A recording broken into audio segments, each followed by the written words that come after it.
वर्तमान शासन नायक भगवान वर्धमान स्वामी के शासन काल में हम सभी भव्य जीव यहाँ विराजते हैं। परम भट्टारक महाश्रमण उन भगवान वर्धमान स्वामी के मुख कमल से निश्रित भागवादिनी भगवती माँ जिनवाणी का हम सभी भव्य जीव यहाँ करुणांजलि लगा करके पान कर रहे हैं।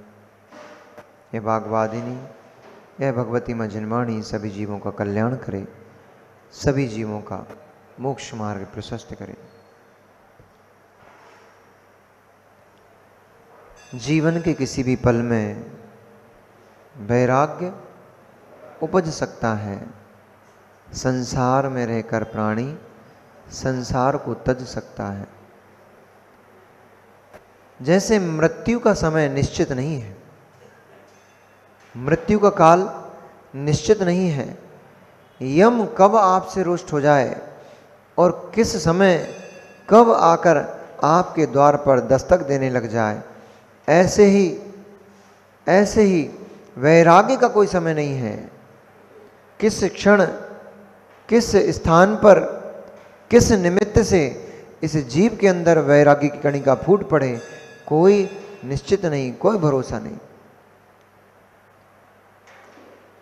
कभी तो यह जीव रांग रंग में इतना लिप्त रहता है कि उसे अपने अस्तित्व का भान नहीं होता। कभी तो यह जीव विषय वासनाओं में इतना लिप्त रहता है कि उनसे बाहर निकलने का उसके कभी मन ही नहीं होता। और वही जीव उन विषय वासनाओं से, उन भोगों से कभी इतना निर्मोही हो जाता है कि क्षण मात्र में सारा वैभव सर्वस्व को त्याग करके उस दिगंबरी दीक्षा को धारण कर लेता है। ये सब भावों की परिणति का खेल है। संसार में सारा का सारा खेल परिणामों की धारा का है, भावों की विशुद्धि का है और भावों की अशुद्धि का है। किस स्थान को देख करके किसके मन में विशुद्धि का संचार हो जाए, किस प्रतिमा को देख करके किसके मन में विशुद्धि का संचार हो जाए, किन मुनिराज को देख करके, उनकी चर्या को देख करके किसी जीव के परिणाम विशुद्ध हो जाएं और वह स्वयं उस परम मोक्षदायिनी उस जैनेश्वरी दीक्षा को प्राप्त हो जाए, कुछ कहा नहीं जा सकता है। रोहित भाई, आपके मन में कभी भाव नहीं आया कि मुझे भी संसार में बहुत फंस लिया है, संसार दलदल है, जहां देखो जहां पैर रख रहा हूं वहां नीचे धंसते ही चला जा रहा हूं, इससे बाहर निकलना चाहिए। कभी ऐसा भाव नहीं आया? आता है, आता है, कई बार आता है। कई बार इस जीव को ऐसे परिणाम होते हैं कि इस दलदल से बाहर निकल जाना चाहिए। ये दलदल धीरे धीरे धीरे धीरे मुझे अंदर अपने अंदर समाहित करती जा रही है। कब हो, कैसे हो, मैं इससे बाहर निकल पड़ूं। कई बार आता है भाव, परंतु इसी का नाम तो वैराग्य है। संसार शरीर भोगों से, संसार शरीर भोग निर्विण्णा, ऐसा आचार्य समंतभद्र स्वामी ने लिखा है। संसार शरीर भोगों से निवृत्ति हो जाए, संसार शरीर भोगों से उदासता आ जाए, मन उदासीन हो जाए, इसी का नाम वैराग्य होता है। वैराग्य अलग से थोड़ी कोई वस्तु होती है।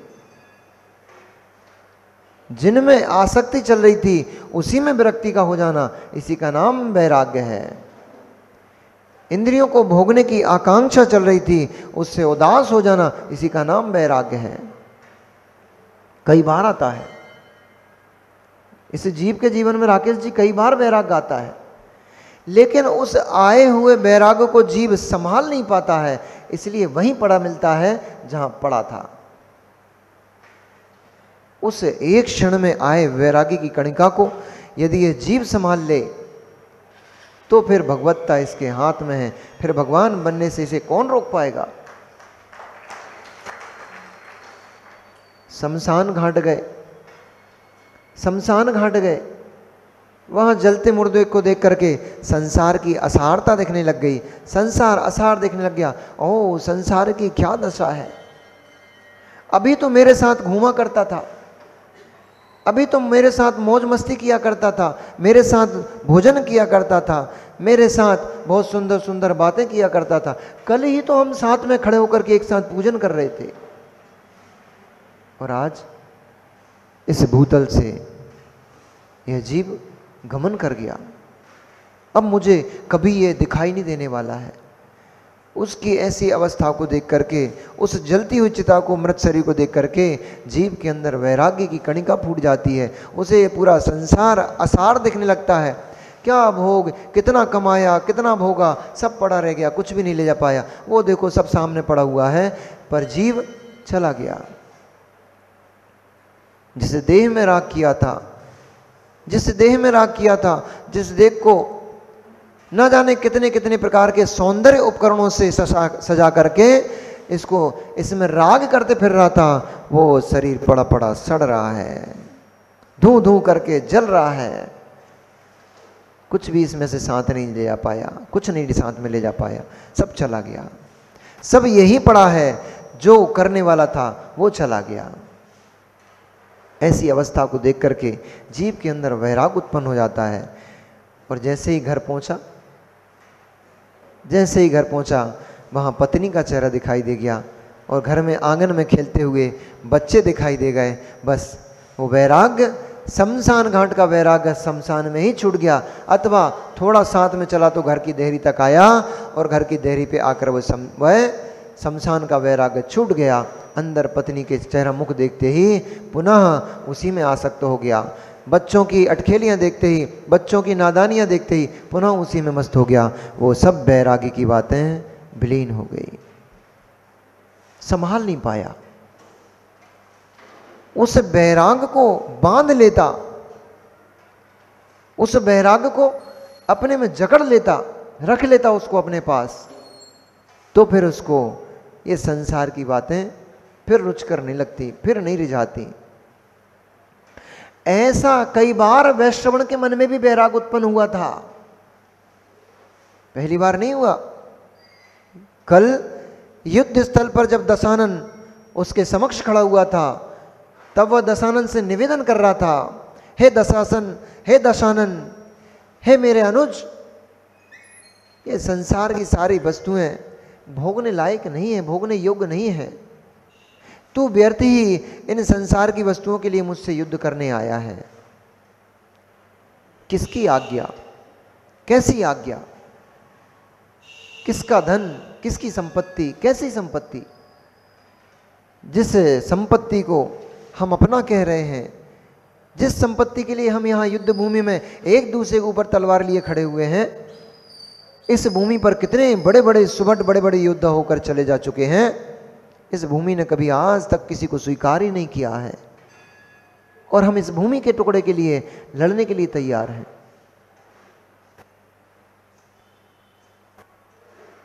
ऐसा जब उसके अंदर उस समय वैराग उत्पन्न हुआ, दशानन से पराजित होकर के, और उसके जो सामंत थे उसको जब वह मूर्छित होकर गिर गया, युद्ध में दशानन से मूर्छित होकर जब वो गिर गया, तो उसके अनुचरों ने, उसके सेवकों ने ले जाकर के उसको पुनः लंका नगरी में वापस ले गए।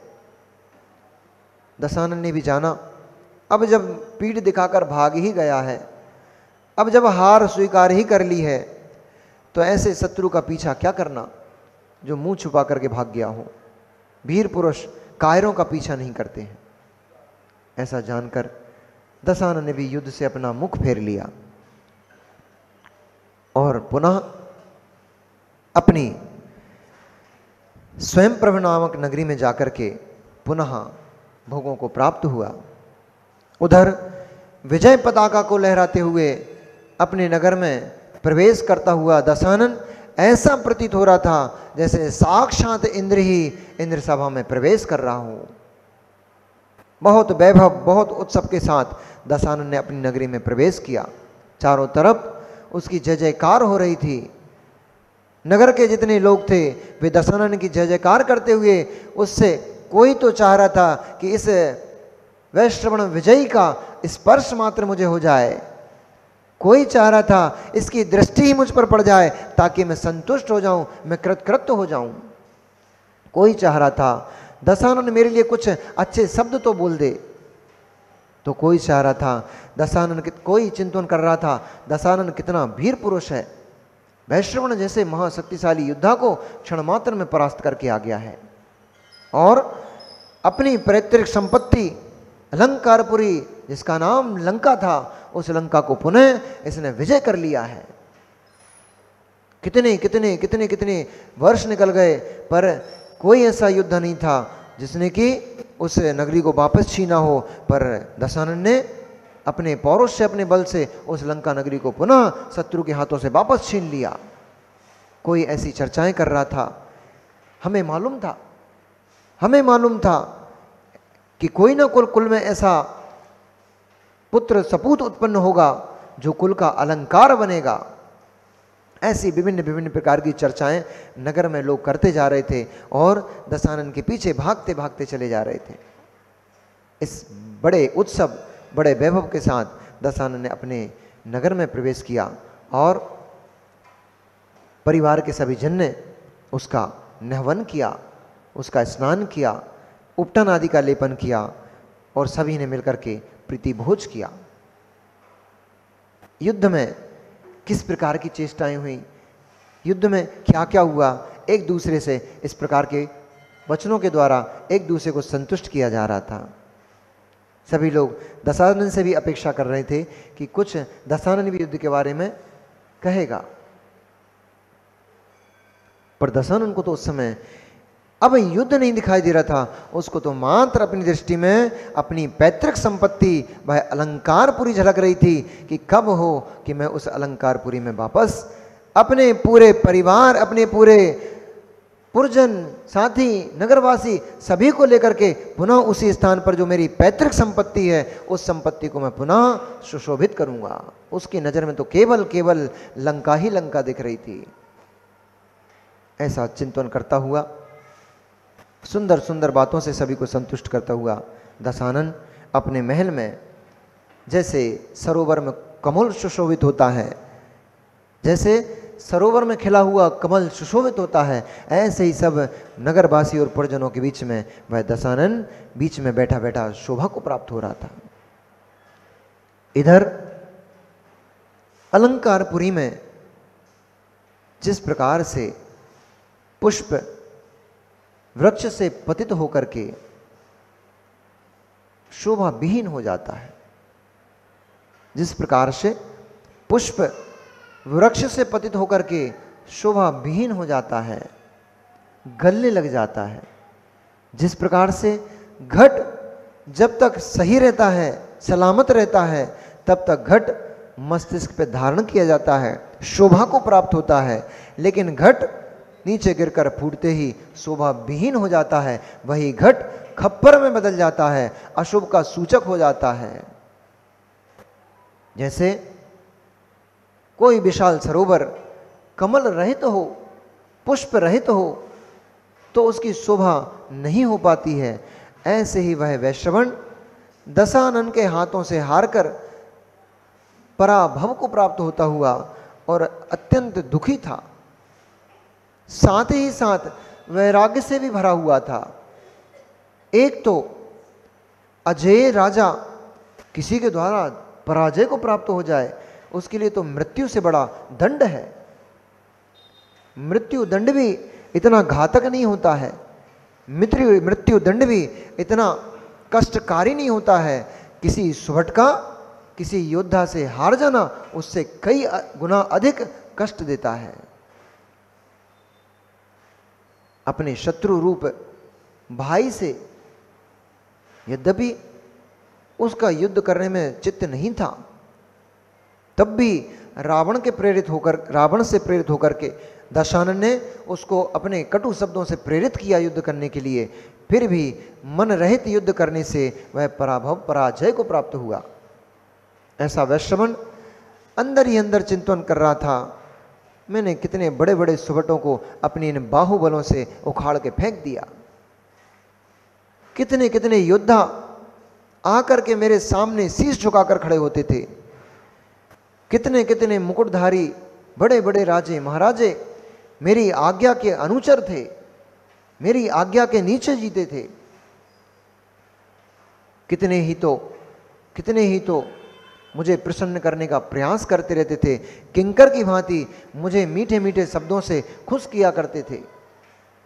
इतना सारा वैभव, इतना सारा धन संपत्ति, यश, ऐश्वर्य, एक पराजय ने सब विलीन कर दिया। एक छोटी सी पराजय ने ये सारा वैभव, सारा यश नष्ट कर दिया। धिक्कार हो मुझ प्राणी के ऊपर, जो मैंने अपना इतना अनमोल जीवन, अमूल्य जीवन इन व्यर्थ की वस्तुओं को एकत्रित करने में लगा दिया, जिन्होंने मेरा साथ क्षण मात्र में छोड़ दिया। देखो भैया अमित जी, सब पड़ा रह जाता है। मान, सम्मान, यश, कीर्ति, सुंदर शरीर, अपना अपना कहने वाले बंधुजन सब छोड़ देते हैं, सब बैठे रह जाते हैं, और ये हंसात्मा शरीर से उड़ जाता है, कोई कुछ भी नहीं कर पाता। शिशु को मां अपने आंचल में बिठाकर अपने आंचल का पान कराती है, और मृत्यु उस शिशु को वहीं से खींच के ले जाती है। मां तो सोच रही है मेरा बालक मेरे आंचल का पान करके पुष्ट हो रहा है, यम उसको, मृत्यु उसको वहीं आपके आंचल से भी खींच के चली ले जाती है। ऐसी संसार की दशा है। कहां अपने आप को सुरक्षित देख रहे हो? किन में अपने आप को सुरक्षित देख रहे हो? भवनों में, बड़े बड़े महल अट्टालिकाओं में, इनमें अपने आप को सुरक्षित देख रहे हो? ये सब महल खड़े रह जाएंगे। कांच से चारों तरफ से दीवारें पैक करवा लेना, लेकिन जिस दिन अशुभ कर्म का उदय आएगा, वो वहीं पर आपको प्राण आपके खींच कर ले जाएगा। जिस दिन मृत्यु का उदय जाएगा, मृत्यु जिस दिन मृत्यु भयंकर रूप धारण करते हुए, आयु कर्म क्षीण करते हुए आ जाएगी सामने, उस दिन ना कांच की दीवारें काम में आएंगी, ना ईंट चूने की दीवार काम में आएंगी। लगा लेना जितने पहरे अपने सामने लगा के खड़े करना हो, मंत्री जी जितने पहरे खड़े करना हो लगा लेना, सारे पहरेदार खड़े खड़े ताकते रह जाएंगे, लेकिन मृत्यु सब छीन के ले जाएगी। असाता वेदनी कर्म का जब उदय आता है जीव का, सारी संपत्ति पड़ी रह जाती। मैंने वो दृश्य भी देखा भैया, जब मैं जॉब करता था, हमारे ऑफिस में हमारा एक क्लाइंट आता था, वो एक बहुत बड़ी संस्था का सीईओ था। इतना वैभव, लाखों रुपए तो उसकी सैलरी थी, मतलब कम से कम 40-50 लाख रुपए साल का तो उसका केवल सैलरी थी। इंसेंटिव अलग, और जो फैसिलिटीज थी वो सब अलग। बंगला एसी बढ़िया एकदम लग्जरी बंगला, गाड़ी 70-80 लाख की गाड़ी में चलता था, और स्वयं गेट खोल के नहीं उतरता था, ड्राइवर गेट खोल के उतारता था, सलूट मारता था, तब सर गाड़ी से नीचे कदम रखते थे। उस व्यक्ति का कभी उनको देखते थे तो लगता था यार ये है लाइफ। तो आपको नहीं लगता ऐसा कभी, ऐसे व्यक्तियों को देख करके? जब कभी देखते थे तो लगता था ये है लाइफ, ऐसी लाइफ होना चाहिए। पर जब वह व्यक्ति हमारे बाजू में आके बैठा, तब हमें पता पड़ा कि ये तो बाहर की चमक दमक है, अंदर का कार्य कुछ और चल रहा है। ये वैभव तो बाहर का प्रदर्शन मात्र है, बाहर में दिखाई दे रहा है। वह व्यक्ति, वह जीव ऐसे किसी रोग से पीड़ित था, ऐसी किसी बीमारी से ग्रसित था कि वह व्यक्ति एक रोटी भी पूरी एक बार में नहीं खा सकता था। मूंग की दाल के पानी के साथ रोटी की ऊपर की जो पपड़ी होती है, वह एक पपड़ी खाएगा, फिर 1 घंटे बाद उसकी दूसरी पपड़ी को खाएगा, एक साथ पूरी की पूरी रोटी भी नहीं खा सकता था। ऐसे रोग से ग्रसित था। उस जीव का हलचल के बिना क्लाइमेक्स चल रहा है भाई, स्वामी जी मूवी का क्लाइमेक्स चल रहा है, किंचित भी हलचल विघ्न उत्पन्न करती है भाई, किंचित भी हलचल विघ्न उत्पन्न करती है, आनंद भंग कर देती है। अभी कहां चल रहे थे, अभी सब शांत, एकदम शांत थे, पिन ड्रॉप साइलेंस, सब अनुभूति ले रहे थे उसकी। किंचित भी चंचलता आनंद भंग कर देती है। यही तो योगियों की दशा होती है। जब योगी संपूर्ण जितनी भी क्रियाकलाप होते हैं उनको विराम दे करके अपनी आत्मा की अनुभूति लेता है, उस आत्मा की अनुभूति में घड़ी के कांटे की टिक टिक आवाज विघ्न उत्पन्न कर देती है।